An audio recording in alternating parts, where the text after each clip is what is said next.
Imagine if you could just snap your fingers and instantly you would have more time in your day. You would have extra time to do anything you wanted to do, or to finish up a project, or to spend more time with your family. Well, I can't actually give you time.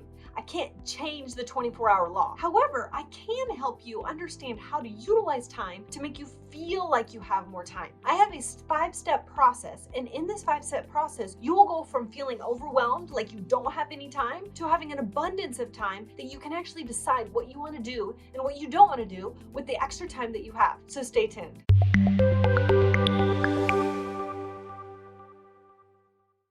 Unfortunately, I can't give you more than 24 hours, but I can give you the perception of having more than 24 hours. I can help you with your time management so that you can actually have an abundant life with the 24 hours that you have. I have a 5-step process, and in these 5 steps, you'll go from being overwhelmed and feeling like you never have enough time. You always say, I'm too busy, I don't have enough time, to, wow, I actually have all this time. And then you can decide what you want to do with all that time. So stay tuned. The first one is to audit your time. Now, you can do this a couple of different ways. It is important for you to actually know how you're spending your time. You know, one of the first steps dietitians do with people who they are working with is having them write down every single thing they're eating and drinking. So they are making a log of what they're putting in their body. And it's much easier for the dietitian to then say, oh, I see what you're doing, or here's what's not feeding your body, and those types of things. Another reason you want to audit is it helps you see from a bird's eye view what you could do with some of those items, and we'll talk about that in the next steps. So how do you actually audit your time? Now, there's a couple of ways of doing this. The first way is to literally have a piece of paper next to you all day long and have a timer set for every 15 minutes. And when that timer goes off, write down everything you did in that last 15 minutes. I find that that's a little bit unproductive, and I feel like it doesn't really give you a snapshot of what you did. The other way of doing it is to analyze it in blocks. So if you have the block from the time you get up to the time you go to work, that would be considered a block. And right before you walk into work, write down everything that you did in that block. Then from the time you're at work to, let's say, maybe a break time or a lunch time, write down everything you did. You don't want to get yourself out of your normal zone. You want to actually have an analytic view of how things are normally done. You're not interrupted every 15 minutes to go write down everything that you did in the last 15 minutes, and that takes 10 minutes to write down, and then you're losing all this extra time. That's not the point. I like to work with it in blocks, but if you would like to actually analyze every little tiny thing that you're doing, do the 15 minutes. So that's the first step, is to actually see what you're doing and how you're spending your time. I suggest analyzing your time over at least 1 week, because what you do on a Monday may be different than what you do on a Friday or a Saturday. And so you want to see the whole cadence of your week and how you're spending your time during an entire week. The next step, step number 2, is to eliminate.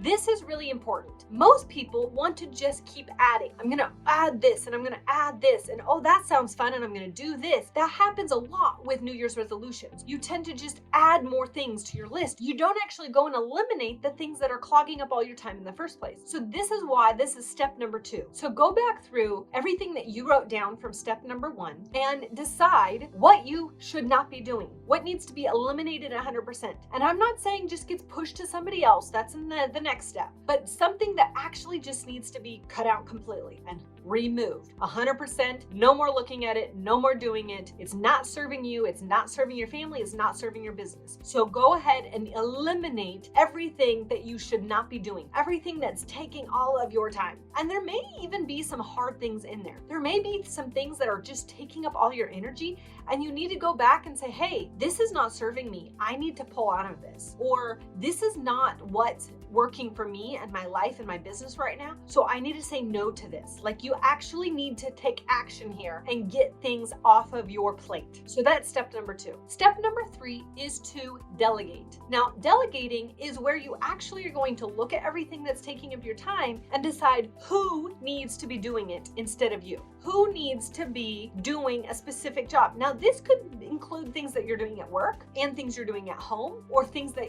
are clogging up your Saturdays. You know, maybe you go and hire somebody to mow your lawn because you could spend that time with your family family instead of mowing the lawn. So those are ways that you can actually get more time by just delegating. There are so many times a plumber is not called because the person who owns the house thinks that they can fix something. And so they try and they fix it and they think they can fix it, and then it doesn't work and they spend more time, and then they go to Home Depot and they try to find another part, and in the end they've spent more time and more money than they would have if they just picked up the phone and hired a plumber. So those are types of things that you want to see. Okay, what is really taking up all my time? If you spent all day on Saturday doing something and it would have taken you 5 minutes and you could have spent your time doing something else, then you need to delegate that. All time is not created equal. The time that you are doing what you do best and spending it with who you want to spend it with is better than doing jobs that you're not skilled at doing. So make sure that you're delegating anything that is clogging up your time.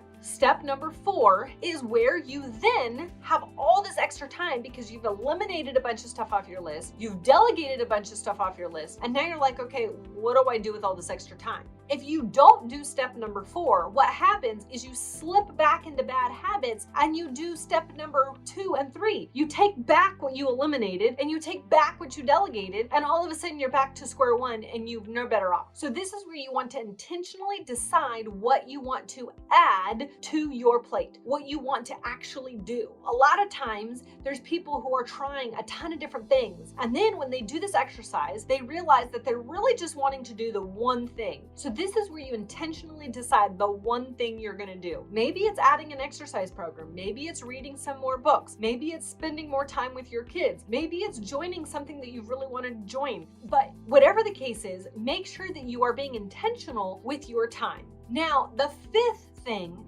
to do, and a lot of times people forget this, is to systematize your time. Now, most people, when they do this exercise, they go along really great. They've eliminated a bunch of stuff, they've delegated a bunch of stuff, and then they get to the end of their week and they're like, wow, that was a great week. And then the next week happens and they've added things they shouldn't have added. They've taken back some things that they delegated because the other person didn't do it right. Or they've really decided that they shouldn't eliminate that, and so they take it and put it back on their plate. And so within a couple of weeks, no changes happen. So this is where you want to actually set up a system around this so that you can actually have more time forever for the rest of your life. So how do you do that? You want to be able to look at the way of doing it. So if there's an easier way of doing it, or reminding yourself that you're going to do something. So that could be setting a timer, putting it in your calendar, those types of things. What do you need to actually do so it's not all stuck in your head of trying to remember to do all these things? The next step is to change your environment to match your goals. So if you decide that you don't want to watch any more TV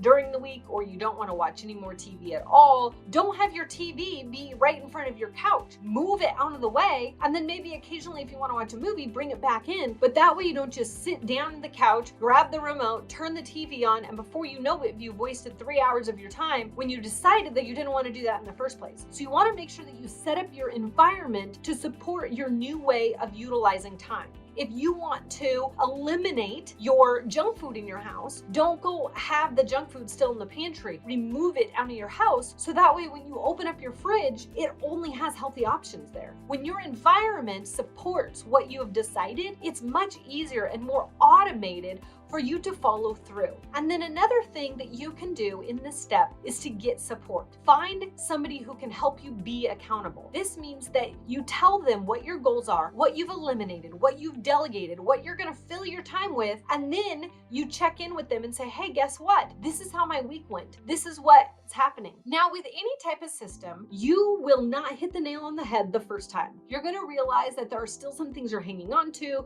You're going to realize that it's going to be hard to eliminate some of those things that you shouldn't be doing at all. And it'll be hard to actually tell somebody and show somebody how to do some of those things that you were originally doing. And so when you do that, make sure you have grace within this and you give yourself that grace. So that way you're not just beating yourself up because the first time you did the system, it didn't work out. Make some tweaks, make some changes, kind of really analyze, okay, was that good or was that not good? Did this really give me energy or did this drain my energy? And so when you start analyzing how the systems all working, then you can make those small minor tweaks to make them run so well. And in the end of the day, I promise you, you'll feel like you have so much time that you'll be able to do with it whatever you want. Now, I'm Liz Chisholm, and I love helping business owners systematize their business, help them to create freedom through the systems. If you need help in your business to put systems into place, to write those systems, to delegate those tasks to other people, then just click the link below, and I'd love to chat about how I can help you put systems into place so you can have an abundant life of freedom. Now, don't forget to hit the subscribe button and that bell so you can be notified every time I put out a new video to help you and your business thrive. See you in the next video.